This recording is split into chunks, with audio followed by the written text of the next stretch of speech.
garçon. Ah, c'est du rap parce que là, ça s'appelle sérieux dans nos affaires. Là, parce que là, faut être sérieux, là, maintenant. Ah ben non, là, ça rigole plus, là. Vous avez vu ce qui se passe à Chypre, là. On va dans le mur, là. On va dans le mur. Donc, il faut trouver des solutions. Bon, moi, j'ai cherché, il y en a des solutions. Ça fait... Depuis la crise de 29, il y a des gars qui cherchent, et pas les moindres, hein. J'ai trouvé Milton Friedman, j'ai trouvé Keynes lui-même, j'ai trouvé Henry Simons, j'ai trouvé Irving Fisher. C'est des économistes de très très haut niveau, sans parler de Maurice Allais, notre prix Nobel d'économie en France, qui disent tous la même chose, qui font tous la même analyse. Alors, voilà, je vous explique. Le problème, c'est pas un problème de dette, c'est un problème de création monétaire. Dans la zone euro, nous sommes obligés, tous les pays se sont obligés, par le traité de Maastricht, puis par le traité de Lisbonne, les pays se sont interdits d'émettre leur propre monnaie.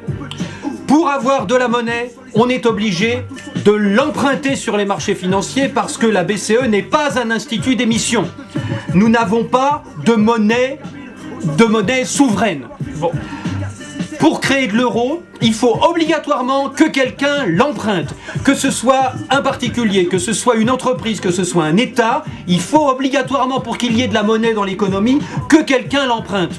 Donc c'est pas un problème de dette que nous avons, c'est un problème de masse monétaire.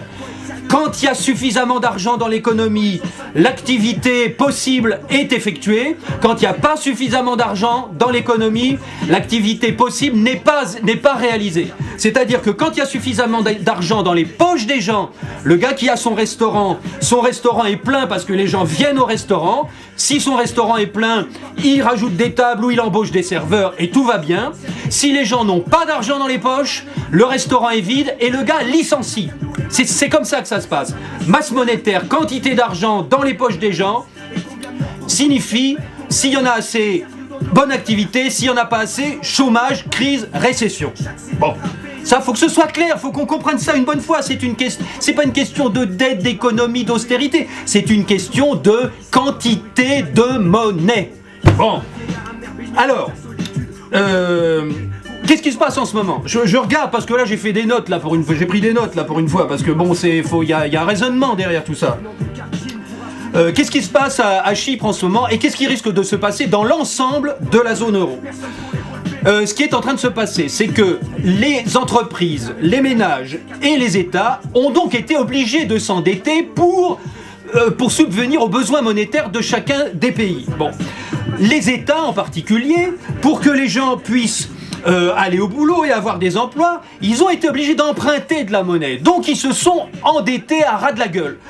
Qu'est-ce qui se passe maintenant ? Les créanciers, c'est-à-dire les marchés financiers, c'est-à-dire la Banque Centrale Européenne qui est obligée finalement de mettre au bout pour rembourser les États, dit il faut arrêter, je refuse que vous continuiez à vous endetter pour avoir de la monnaie, on s'en fout, nous ce qu'on veut c'est être payé, avoir nos intérêts, voilà. Donc comme vous n'y arrivez pas, on vous impose l'austérité, c'est-à-dire on vous impose d'arrêter d'emprunter de l'argent ailleurs pour avoir de la monnaie chez vous, c'est-à-dire qu'on vous coupe le robinet de votre monnaie, on vous coupe le sang de votre industrie, on vous coupe le sang de votre commerce, c'est ça qu'on fait, mais on s'en fout. On s'en fout parce que ce qu'il faut, c'est que vous arriviez à payer les intérêts. Donc on vous fait crever, mais c'est pas grave, vous crèverez en nous ayant réglé. Alors voilà, c'est ça le raisonnement des dingues qui sont là-haut. C'est comme le mec qui a prêté de l'argent, il voit que le gars paye pas, il lui dit je m'en fous, je te prends tous tes meubles, tu vas crever, mais moi j'aurai mon pognon. C'est ça qui est en train de se passer. C'est une lutte entre des créanciers et des débiteurs. Sauf que là, les débiteurs sont obligés d'emprunter parce que sinon, ils crèvent de faim. On est d'accord ? Bon.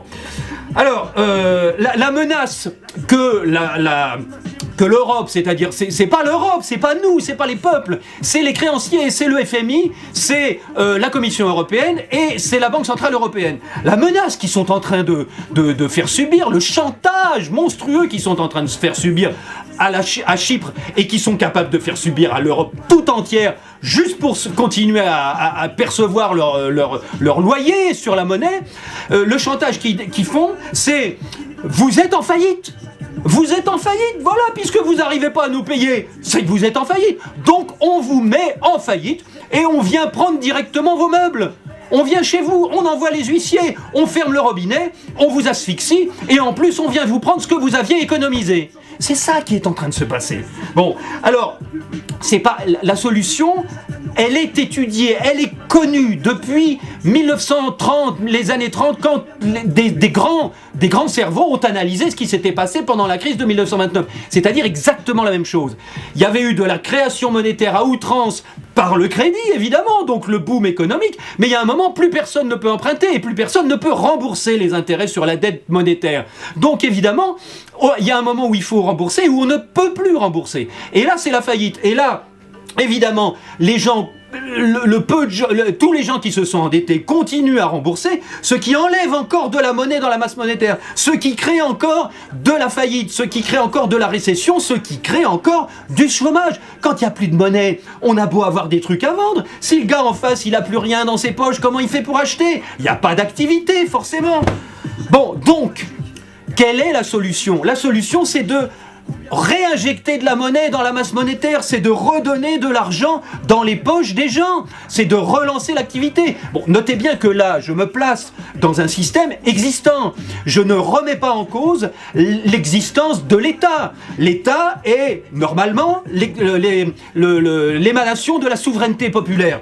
Et donc l'État a le monopole de la création monétaire. Et l'État injecte de la monnaie dans la population, comme il veut, sous forme de grands travaux, sous forme d'investissement. Ça n'a pas d'importance. Le principal, c'est qu'il y ait de la monnaie dans la société. Donc je me place dans ce point de vue-là, qui n'existe plus, qui n'est plus possible, puisque l'État est obligé d'aller s'endetter pour que la population ait de la monnaie. C'est là où on va dans le mur. C'est pas possible. Donc la solution, c'est de réinjecter de la monnaie dans la société pour que l'économie, pour que les échanges reprennent, pour que l'activité reprenne tout simplement. Donc comment on fait? Pour l'instant, la seule solution des banques centrales, c'est de faire du quantitative easing. C'est-à-dire, il y a tout un effet de levier, tout un effet de dominos qui sont imaginés, dont on imagine qu'ils vont se produire. Bon, on remet de l'argent dans le secteur bancaire, et uniquement dans le secteur bancaire. C'est-à-dire qu'on ne fait pas, oh là là, non, de la création monétaire, on crée des réserves. C'est-à-dire qu'on donne de l'argent pour compenser les pertes du secteur monétaire. En se disant, si on renfloue les banques peut-être vont accepter de prêter à nouveau aux États, aux entreprises et aux individus, et donc ça va redonner de la monnaie dans l'économie. Mais non, ça ne marche pas, puisque là tout le monde est endetté à ras de la gueule, et tout ce qu'on cherche à faire, c'est à se désendetter, c'est à détruire, c'est à ressortir de la monnaie du système, parce qu'il y a trop de dettes et on n'arrive plus à la payer. Donc forcément, on ne peut pas relancer l'économie réelle en mettant de la monnaie de réserve dans le secteur bancaire et en espérant que ça va déclencher de nouveaux emprunts. C'est pas possible, puisque c'est ça qui a déclenché la crise. C'est le fait qu'il y ait eu trop d'emprunts, parce qu'on est obligé d'emprunter pour avoir de la monnaie. Bon, donc, comment faire ?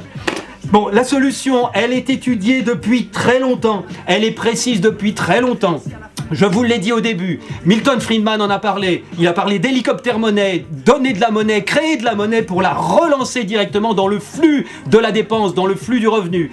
John Maynard Keynes en a parlé. Lui, il disait, bon, il faut cacher de la monnaie quelque part et obliger les gens à travailler pour aller la gagner. Bon, c'est la relance keynésienne, c'est tout. C'est un autre système. Les néo-chartalistes vous diront, c'est l'employeur, c'est l'État et l'employeur en dernier ressort. Mais bon, c'est pas un problème non plus, c'est pas grave. Le principal, c'est de remettre de la monnaie dans l'économie. Donc s'il faut aller bosser pour la chercher, s'il faut obliger d'être tous fonctionnaires, tant pis, après on fera d'autres boulots, on sera remis au boulot, et puis on fera autre chose, peut-être. Bon, mais le principal, c'est que la relance aura eu lieu. Alors vous allez me dire, oh oui, mais attention, là vous parlez de la planche à billets. Non, d'abord, je ne parle pas de la planche à billets, je parle du clavier à monnaie. C'est-à-dire, on crée de la monnaie par une écriture comptable en tapant des chiffres sur un ordinateur. Et vous allez me dire, bon, mais ça va faire de l'hyperinflation. Si on met de la monnaie dans le circuit, évidemment, la monnaie va se diluer, elle va plus rien valoir, les prix vont augmenter, c'est Weimar, c'est les brouettes pour aller acheter, c'est les brouettes de billets pour aller acheter une baguette. Oh, c'est la crise, attention, c'est monstrueux, c'est ça qui a fait Hitler, c'est ça qui a fait la guerre. Non. C'est pas ça qui a fait la guerre. La crise de Weimar, en Allemagne, c'est 1923-1928. En 1928, Hitler, il avait 2,6 2,6 des votes quand il s'est présenté en 1928. Pourquoi est-ce qu'il avait 37% en 1932 ? Parce qu'il y a eu la crise de 29 et que l'Allemagne, à l'époque, entre 28 et 32, était dans la même situation que celle où nous sommes en ce moment, entre 2008 et 2013. Voilà ce qui s'est passé. Voilà la cause de la dictature en Allemagne. Et voilà la cause de la Deuxième Guerre mondiale. Donc c'est vers ça qu'on va. Donc est-ce que vous voulez ça ? Là, en ce moment, au point où on en est, dans 6 mois, le premier dictateur qui vient, tout le monde vote pour lui. C'est ça que vous voulez ? Bon, donc, ce qu'il faut... D'abord, c'est remettre de la monnaie libre de dette dans le circuit économique, de manière à ce que les gens aient de l'argent dans les poches pour aller au restaurant, pour dépenser, pour que ça reprenne. Le gars qui a son restaurant qui est vide, si on relance l'économie par une relance monétaire, évidemment que les gens vont y retourner au restaurant. Il y en a qui vont épargner, il y en a qui vont acheter à l'étranger. Ils feront ce qu'ils veulent. Mais ils iront relancer l'économie globale. Et du jour au lendemain, ça reprend. On le sait, on le constate. Quand on lance une monnaie complémentaire, quand on lance une monnaie locale, instantanément l'économie reprend. Par remise en route du système monétaire. Donc, attention, il y a des dangers à ça, évidemment. Si on met 1 milliard d'euros dans l'économie, il va rien se passer. Il y aura peut-être un centième de relance. Si on met 10 milliards, il y aura peut-être un petit peu d'inflation. Mais il y aura beaucoup moins de chômage, les gens vont se remettre à bosser. Si on met 1000 milliards, évidemment, on peut créer de l'hyperinflation. Quoique, c'est pas évident, le Japon essaye de le faire depuis les années 90, ils n'y arrivent pas. Donc le risque, il est mesuré. Quand on a 26 millions de chômeurs en France, en Europe, pardon, et quand on a des capacités de production qui sont à 70%, il y a de la marge, hein, avant que les prix augmentent, je peux vous le dire. Donc voilà, et puis bon, d'un autre côté, on peut dire à la Banque Centrale Européenne, bon, maintenant, vous faites ce qu'on vous dit. C'est nous, les peuples, on décide pour nous. C'est pas vous qui décidez là-haut à Bruxelles, c'est pas vous, les technocrates, qui décidez. Nous, on vous dit, on veut que vous créiez de l'argent. Et vous allez en créer, pour nous. Vous allez décider peut-être avec l'INSEE, avec les statistiques, vous allez décider combien de monnaie vous créez, vous allez être très prudent. On vous donne pour objectif, non plus d'avoir une inflation à 2%, mais on vous donne pour objectif de réduire le chômage, de remettre les gens au travail et de relancer l'économie. Voilà. Donc voilà, on vous dit, vous faites ça, et en même temps, vous surveillez ce qui se passe au jour le jour, et on voit ce que ça donne. Et on essaye. Il vaut mieux qu'on essaye maintenant, petit à petit, doucement, plutôt que d'être contraint de le faire par un dictateur qui va relancer l'économie et qui va faire croire que c'est lui qui a sauvé tout le monde. Voilà ce que je dis. Bon, alors, non mais, à la prochaine.